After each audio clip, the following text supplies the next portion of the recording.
All right, so I'm here in my new apartment, right? We can talk about that another time, but I had to stop for a sec cuz God is so cold. So cold. And I say that because of it's really loud. I say that because of this. So, there's a lot that's been going on and this whole transition from there's a lot just a lot been going on. A lot of transition since my birthday, actually, since I started my Jesus year. Literally starting 2 days after my birthday, it's been transition after transition. And one of them has been my vehicle. And so the testimony in this is my vehicle now it does not show. Let's see, how do I get to this? All right. So my vehicle since November of 23, maybe even before then, when I got here to New York, has always had a check engine light because of whatever maintenance and stuff that has happened to this car. Now, I have had it for a while. There wasn't always a check engine light. I did some things, upgraded some stuff, added some, a external computer to it, all this other stuff. And so I could not get it inspected because I had a check engine light. And my thinking was, there's nothing I can do about it.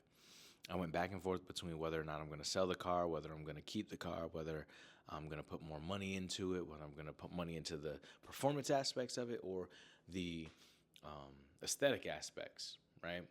And so the Lord kind of spoke to me about my car and was like, yo, take care of it. Do the things that need to get done for it. I'm like, all right. So I started spending money and realizing I can't even drive it legally. So let's focus on that. While trying to drive it legally, after putting money into it and doing all these aesthetic things, I'm like, I can't even drive it legally. What's the point of me doing this? And so I got to a point most recently where, I no longer have my 9 to 5, so I'm going to need some type of money. I might as well sell it and then maybe lease a vehicle, especially a vehicle that I would like a Tesla. Recently, I started getting overwhelmed. Not overwhelmed, but I started getting a little like, this isn't it. This isn't the move. I shouldn't do this.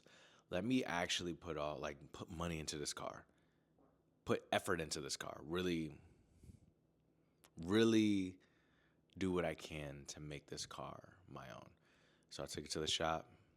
They mentioned some things that they saw. They got some things fixed, and before that, I had a tune added to it so that I could see exactly what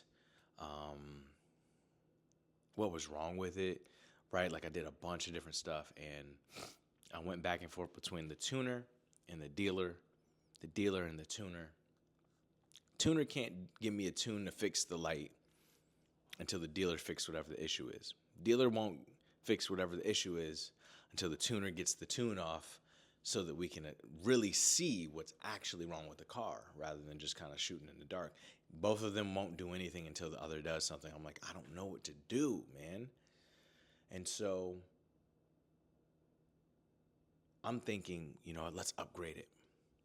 Let's upgrade the car, update the intercooler system, the charge pipe system. That'll get rid of whatever leaks are causing the communication issues. Boom. Let's upgrade this too and upgrade that. And I want to upgrade all these different things. And I brought it to this one shop recently, and he said, hey, we were able to fix a couple boost leaks. No, I took it to the tuner. Sorry. I sent some data to the tuner. He said, yeah, it looks like you have a boost leak. We should probably get that situated before I do any tune. And then once you get that adjusted, bring it to the shop. Maybe they can fix something too. I'm like, all right, crap. I sent it to a guy. He's able to fix the boost leaks. He's like, yeah, honestly, I could upgrade X, Y, and Z as well, but you should definitely get it taken care of first before we start doing all that extra stuff. I was like, you're right. Let's do that. So now I have the vehicle. I have my computer connected to it, and like everything's clear. It's on the base level of everything. And it's like, all right, why is the light coming in?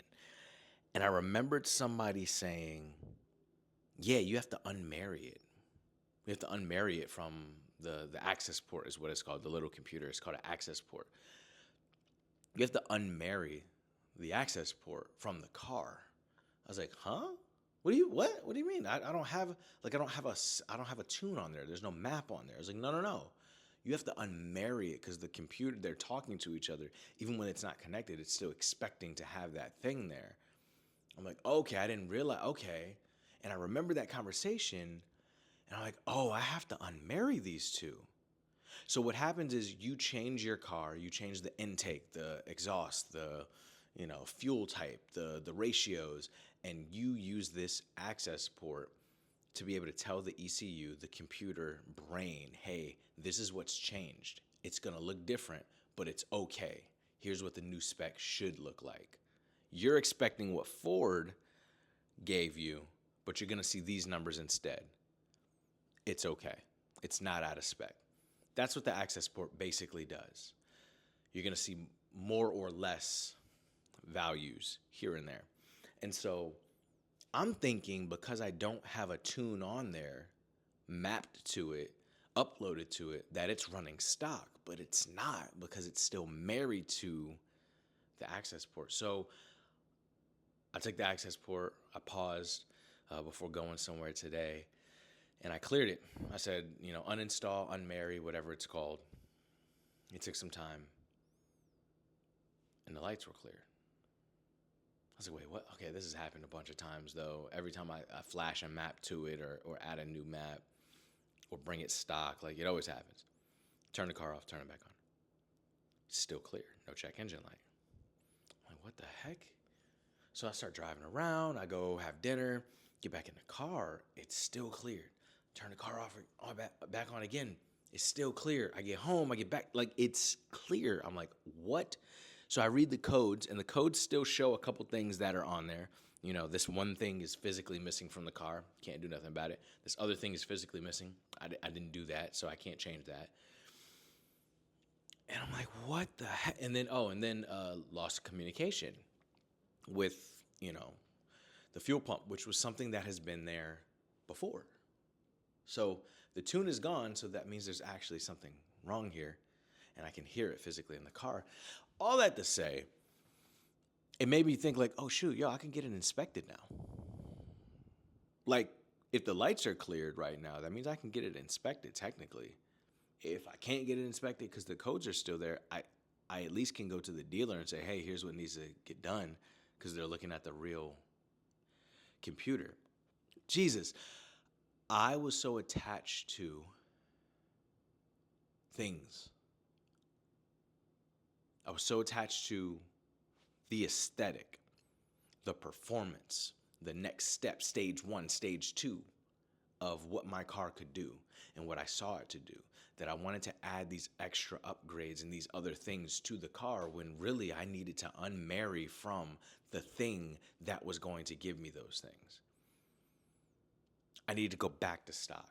I need to go back to the raw, exactly how the OEM, original manufacturer, needed it to be, so that the manufacturer can take a look at it and fix the core issue before I start adding all these accessories and adding all these new things, which is exactly what I've been doing in my life.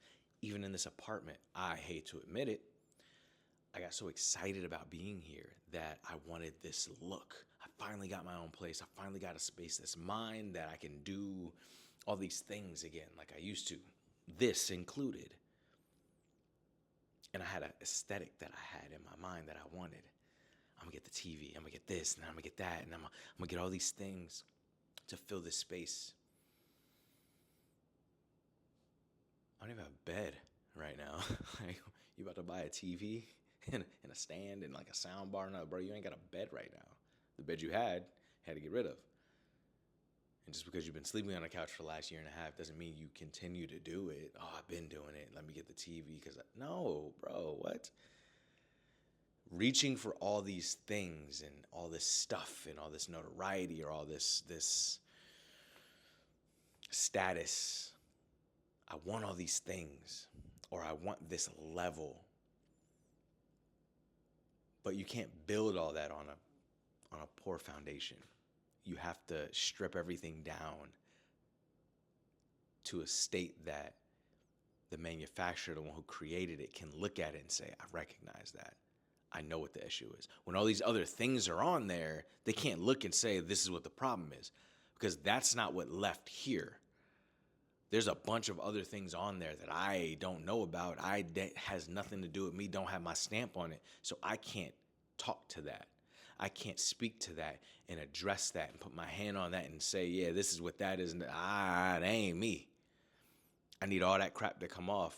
I need it to be just the way I left it. Just the way I left it. I last saw it. And then I could add to it. Then I could change it. Then I know, oh, okay, I know what that is. Yeah, let's get that fixed. Let's get that gone. Let's add this to it. This is what's missing. You're low on this. Once that's set, cool. Do all the extra stuff. But get back to the bare basics. And that's where I'm at right now. So, back to the basics. Yeah. All right.